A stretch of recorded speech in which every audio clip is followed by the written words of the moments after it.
Hi, and good morning, and welcome back to another Coaching Business Builder and PlanDoTrack community call. It is February the 4th, 2019, and I'm Jennifer Britton, your host of this series, and also the author of these two latest publications, PlanDoTrack and Coaching Business Builder. Today's focus is on Collaboration 101, and I want to share with you 10 questions to be asking whether you're virtually collaborating, maybe also looking to boost your team work and team project work efficiency. So as an author, I get really excited about looking at how do we help people have better conversations. In my latest two publications, PlanDoTrack and Coaching Business Builder, it's all about helping you and your team get into regular action. As the tagline goes, daily steps plus consistent action equals momentum. And these two resources are not only a planner, but they're also a workbook geared to support you in getting into more effective planning, more effective execution, and tracking. So if you are new to my work, please follow along at PlanDoTrack.com and also maybe sign up for our newsletter at bit.ly/PDT PlanDoTrack list. Lots of great tips as well over at the Teams 365 blog, where I've been blogging for the last 5 years at potentialsrealized.com. So I want to take you through just some of the lay of the land. Last month, I did a call on 5 tips for productivity. You can check that out at our YouTube channel. Just look my name up, Jennifer J. Britton, January 21st. Today is really all about collaboration. And this is an area I've been writing on for the last decade. So almost every book that I've written, Effective Group Coaching, Effective Virtual Conversations, From One to Many, Best Practices for Team and Group Coaching, all of it is about how do we collaborate more efficiently and effectively. As a team and a group coach, I really hold the space for the fact that most of our work, most of our world-changing work these days is not just about one person at a time. It's about when we come together so that the sum of our work is greater than its parts. And this has been an area I've been researching as an author for the last decade, asking countless professionals what helps collaboration work and what also gets in the way. So today I want to share with you some of those insights. And we do know that collaboration can take many forms, from project work where you might be collaborating for days, weeks, or even months, to ongoing partnerships. If you're a coach, you may be co-coaching, you may be partnering with other business owners to offer a product or a service, or you may be going into partnership as well. So I want to get you thinking about, what does collaboration mean for you? Are you really collaborating, or are you maybe just cooperating, coordinating, or co-creating? So just as there are layers, or there's sort of a spectrum of collaboration, moving from cooperation, where we may come together just to put our heads together, versus coordination, where we may be coming together to actually run events together, to collaboration, where we really need to equal or enhance the sum of our parts, to co-creating, which is joint ownership. We really move across the spectrum of risk, of having deeper relationships, of the amount of time that it takes, because as you can appreciate, to co-create something together is definitely a longer process than to just coordinate something together. It also means that we have to have different levels of commitment and varying levels of accountability. If I'm cooperating, I can really keep doing my own thing, but if I'm co-creating, really there is a responsibility to you, a commitment to our relationship that we're going to follow through. So think about where you are on this spectrum. Maybe you are just coming together for a joint venture. That may be a collaboration, a coordination. Maybe you are cooperating with other coaches to, put together a trade show booth, or maybe you're really deeply co-creating together through a new company, the creation of a new company through a partnership. In PlanDoTrack and the Coaching Business Builder, I've got collaboration on a number of levels. So regardless of where you are on that spectrum, it can be really useful for us to stop and take a step back at where are we on this spectrum. And regardless of what type of collaboration we have, who are we collaborating with?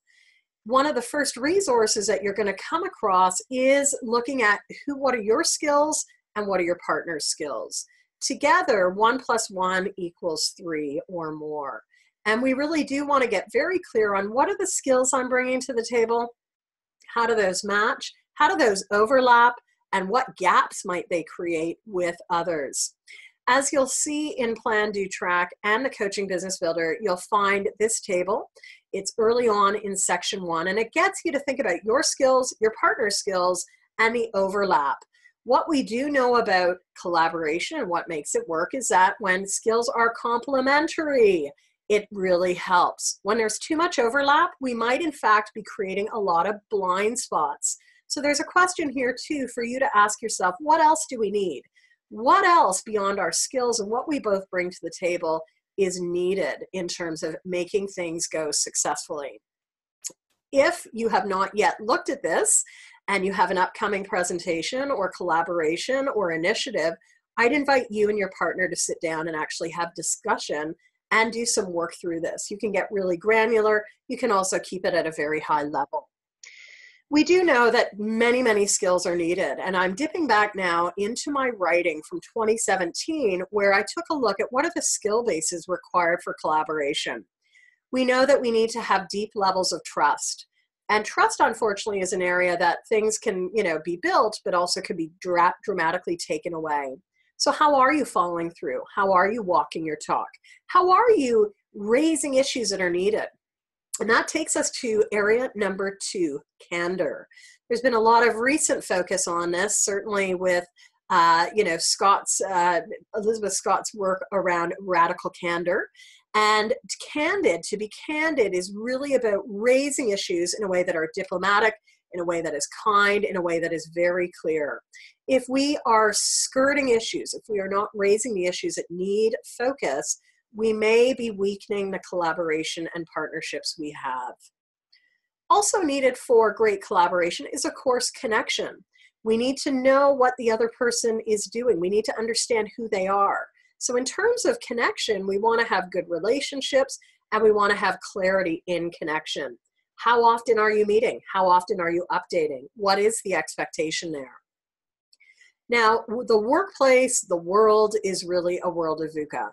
Volatile, uncertain, complex, and ambiguous. We want to make sure that we are flexible and adaptable with our approach, and that also requires self-awareness.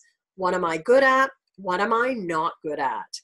Working through this chart that I just shared together can create some new levels of awareness for yourself, for the other partner, and for you as a relationship. And it's your ability to work across differences, work across similarities, that's really going to help you as a business partnership. Now, part of this is honing our skills in the area of relationship development. That requires listening, it requires problem solving, it requires understanding who each other is. There's a whole kettle of skills in that mix. So definitely beyond our conversation here, but I would invite you to head on over to the Teams 365 blog at potentialsrealized.com. And many of these skills are ones that I have focused on through my varying blog posts, and I go into more detail in PlanDoTrack and the Coaching Business Builder. So what exactly is collaboration? And maybe I should have started here, but I think, as we've been thinking of different things, I really like to keep returning back to an older, but still a very valid and valuable definition. Collaboration occurs when individuals work together towards a shared goal. Complementing the work is dependent on relationships with purpose, and individuals working together in a purposeful way toward a shared goal are committed to one another's success. So 3 main elements: shared goals, relationships with a purpose, not just a friendship, but a relationship with a purpose, and a commitment to each other's success, so we have each other's backs. I'd like you to think about the areas where you're collaborating. Are these 3 things in place? Is there a litmus test of your goals, relationships, and commitment? I think if any of these are weaker, we may in fact be imbalancing the relationship. So why is this important? And I turn to the web. Here are some interesting factoids. 39% of surveyed employees believe that people in their organization don't collaborate enough. Collaboration is a double-edged sword, and we might often think that we need to collaborate when in fact sometimes we over-collaborate. So be thinking about and become discerning around what is valuable, what is needed for collaboration. It's not always appropriate, and a great author in this area is a gentleman named Morten Henson. His second book is called Collaboration. he talks about the need for disciplined collaboration, which is all about focused collaboration when the time is right. Now, there's no disputing, second point, here it is, 75% of employers rate teamwork and collaboration as very important. We are really, I think, often in a pendulum swing, and we've moved from an era of individual contribution to an arena where collaboration is critical. Our ability to work across differences, our ability to work across teams, our ability to engage others internally and externally is essential. If you have read my work, certainly this is where I write all the time. Team effectiveness, teamwork. Please do check out any one of my books, especially From One to Many Best Practices for Team and Group Coaching. Or if you are looking at the remote and virtual space, Effective Virtual Conversations. In Effective Virtual Conversations, in the third part of the book, I get into the skills that are required, 9 different skills required for teams to be effective. What are they? Things like collaboration, things like influence, things like relationship building, many of the skills that we're touching on today. As you go to collaborate, these are key to build in your team and with yourself as well. Finally, we know that, the younger generations, not just even the millennials, but also the iGen, the younger folk, are really looking at how do we collaborate. Their whole life has been about collaboration, virtually, remote, social tools, etc. So there is a strong business case here for really needing collaboration. Now, what do we need to make it work? And this is where we're bringing it forward to PlanDoTrack and Effective Virtual Conversations. In my recent writing, I bring it down to 5 really core areas. Number 1, strengths. We do want to continue to leverage our own strengths in today's workplace. Now, that doesn't mean that just leaving things that we're not doing, but hopefully seeking out partnerships, seeking out collaborative opportunities so that you can create complementary skills with others. If you're a great executor, maybe you need someone who is the visionary to help you, or vice versa. If you're a great visionary, who's going to help you get things done? So we know that great collaboration leverages people's strengths. It also leans into their complementary skills. And making it work also is dependent on planning. We can't do things as ad hoc if we are having to rely on a partnership. We can do that as a solopreneur, but really, is a solopreneur truly a solopreneur? Chances are you're collaborating with a lot of other professionals helping you get things done. Likewise, in the virtual space, planning becomes important. In order to get tasks done across a country, across a region, across the globe, we have to be more intentional and focused in our planning so that we can make it work. So what extra time have you built in for planning, for making sure that the plans are actually representative of what can happen? A fourth area, and I've just touched on it, is intentionality. In collaboration, a lot of times, especially virtually, things are done when we're not together, when we're not even in the same time zone, when one person is sleeping and the other person is working. So we need to really assume good intent. And this is where skills of relationship development become so critical. Do you have the level of trust required? If not, what do you need to do to boost that? So really, to make things work in today's virtual and remote arena, especially as solopreneurs, we want to make sure that we are cultivating these things in each and every relationship. This could hold true for a project team. It could also hold true for a new partnership with a virtual assistant, a graphic designer, or other. So before you move on, think about what you're doing to build in space for all 5 of these factors. Now, I said today we'd zoom into questions because I think many times we can aim for this, but we ultimately need to make it work through conversation. So I want to share with you 10 questions in the next 10 or so minutes. Please take note of these and think about how you can incorporate them so that you are having important discussions around this. And I think the first one in making collaborations work, this is something I heard time and time again, is what are your priorities? When we operate independently as a virtual or remote professional or as a solopreneur, our priorities may not be another person's priorities. Getting to know the priorities of our partners are absolutely essential. And as you're going to be noticing, that's one of many questions. So starting almost 10 years ago, I became really intrigued by asking the question, what makes collaboration work? My initial research was with the area of professional coaches, and many coaches co-coach. They co-design programs, or they're working with other learning professionals. My question back then is the same question I've been asking today: what makes collaboration work? And certainly, as I continued to hear story after story, it became apparent that great collaboration was not just something you did in the moment, but it was something that was planned, it was intentional, it was focused. So going back, it leveraged strengths, it was planned, it was intentional, and it built trust. It was grounded in trust.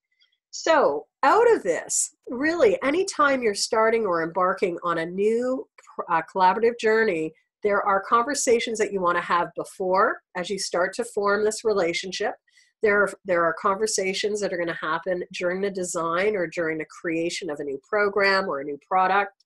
There's also going to be different questions and things that you're going to do during implementation and at the end of the program. So for the next 15 minutes, really want to share with you some of these so that you can think about what are the conversations you need to have. Some of these are assisted by us thinking about them before we step into the room. Others we may want to be discussing together. So I'm going to just start with some of the ones at the start. And imagine that it's a new collaboration. You're starting to come together. You do want to start at the start. What are our strengths? What are the things that are going to support us, whether it's systems, skills, or other? We want to lead from strengths wherever possible, because in times of uncertainty, complexity, or fast pace, we lean generally into those strengths. Understanding who we are individually and collectively can really help us leverage those things. It also gives us a sense of what's missing, okay? So as much as we talk about strengths-based work, it's also a signal that we may be missing something. So either we need to cultivate those things, or we need to look to others to help us round out. We also want to ask, how are we complementary? Okay, so remember I said that great partnerships are grounded in complementary skills. Just like this photograph here, we want to make sure that we are leading in, weaving together the best of the best. Complementarity does not always equal similarity. And what's interesting is, as we lean into complementary relationships, partnerships, it may take more work. People are not necessarily like us. So what assumptions are we making? What values are grounding us? What is similar and what is different? So complementarity and being complementary may take more work on the onset, but over time it can really create a foundation of strength. We can see things. We are attuned to things that, collectively together, that I might not be aware of on my own. So there's an ongoing learning that happens as well in great partnerships and great collaboration. Simply, we want to ask, how are we complementary? And from that question, we may realize there are gaps, there are things that I need to make explicit, I need to specify, or things that are different. Another question that I think is really important to look at, and this may be a trust builder or a trust destroyer, is what blind spots exist. Just like on a car, there is a blind spot. And the more that we lean into our strengths, it can create a blind spot. So one of my strengths is as a learner.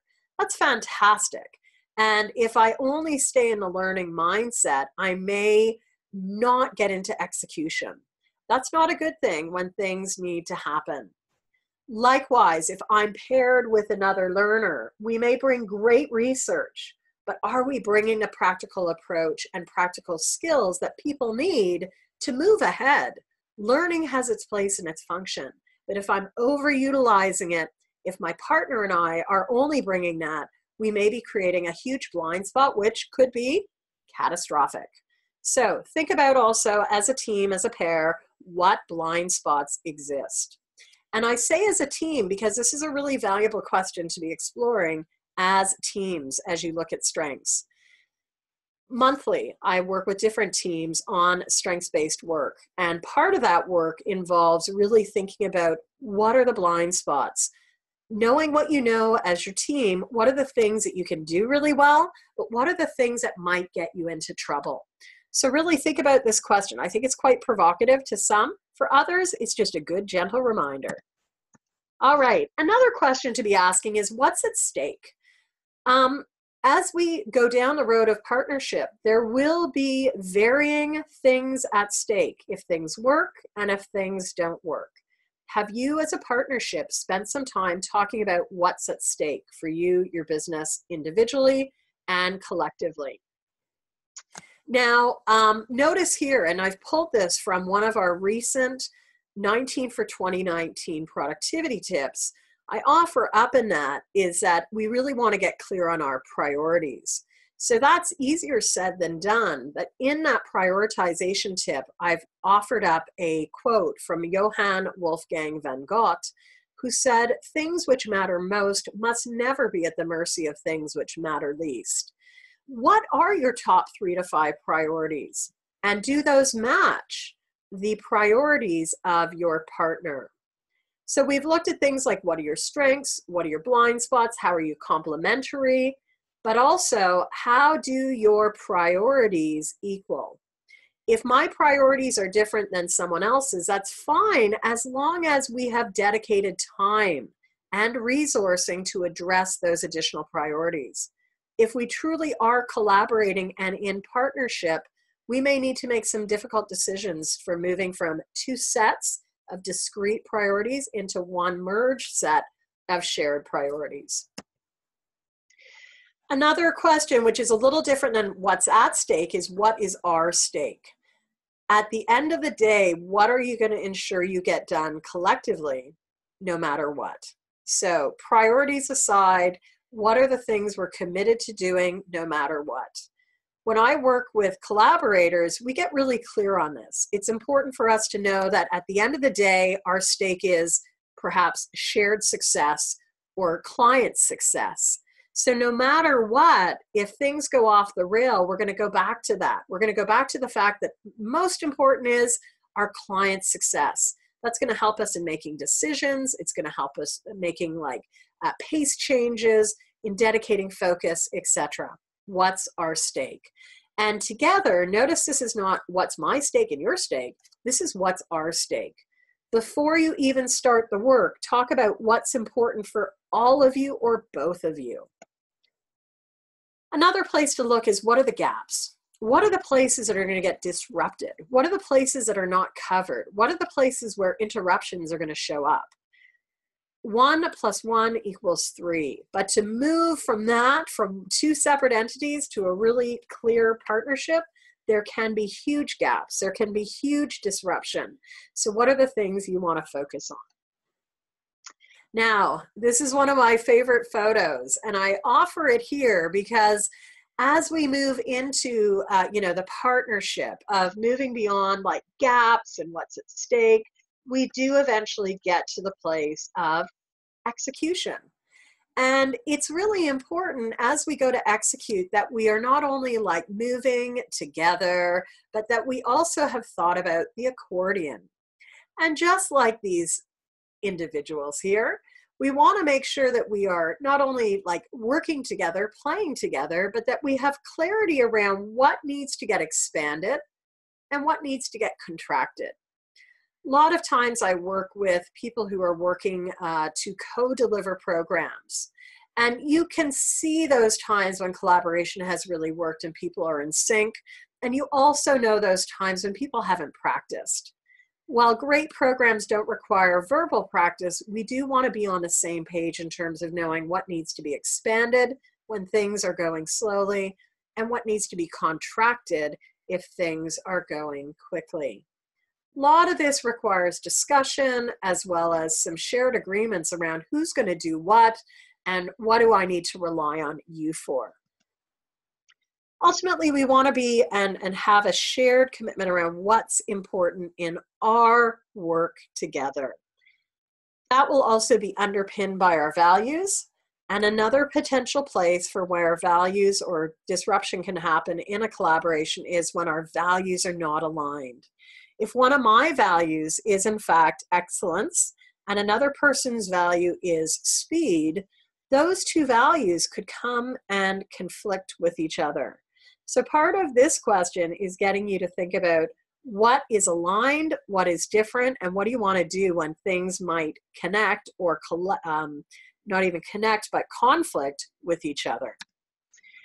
So we've looked throughout this call at a number of the questions at the start. I've spent a lot of my time here because I think really what happens at the start paves the way for the future. We talked about things like the accordion, being clear on who's going to take a lead on what, and constantly during not only the design and also implementation, we want to be making micro changes. At the end of our work, we also want to build in some debrief time or some review time. Many organizations now call this a post-mortem. We want to look at what worked well, what didn't. We want to look at successes and best practices. We also want to look at the rules, the flow, and the fit. How did that go? What worked well? What didn't work well? And that will help us make changes for a next co-facilitation or a next partnering. Ultimately, throughout, we want to make sure that we're clear on who's going to do what and when, and what are those checkpoints where you're going to be offering feedback as well as adjustment along the way. As we know, things never work like we planned them to. So who's going to do what, when, and how will you know? How are you going to lean into each other, building in time for this? Collaboration takes time, and it really is not ad hoc. Ultimately, we want to ask what worked well, what will we do differently next time, so that we can make adjustments and changes as we go. So that's it. A lot of questions. I hope that you've gotten some very practical ideas and tools. Before you leave this call, I'd like you to think about what are your takeaways as you think about upcoming collaboration, partnering, projects, even partnerships. What are your takeaways? What are the things that you might be able to put into practice? I've shared with you more than a dozen questions as well as some principles.